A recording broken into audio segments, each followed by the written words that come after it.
আজকে রেসিপি নিউট্রেলা আলু দিয়ে ভেজিটেবল সবজি। তার জন্য প্রথমে কড়াই দিয়েছি আমি, ফোড়নে দিয়েছি শুকনো লঙ্কা, তেজপাতা আর জিরা ফোড়ন, এরপর এবং রসুন। আর এবার আমি দেবো এর মধ্যে পেঁয়াজ ছেড়ে দিচ্ছি। এখন দেবো লবণ, স্বাদ মতো লবণ। এই সবজি স্বাদ মতো লবণ, হলুদ আর মিষ্টি। আগে লবণ দিয়ে পেঁয়াজটা অল্প ভাজা ভাজা করে নেবো। তারপরে দেবো মিষ্টি আর হলুদ গুঁড়ো। আর এতে মশলা দেবো আদা বাটা, টমেটো বাটা, জিরা গুঁড়ো এবং লাল লঙ্কার গুঁড়ো।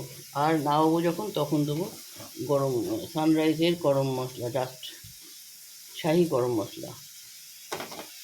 এইভাবে আজকে নিউট্রাল সবজি রেসিপি দুপুরে লাঞ্চে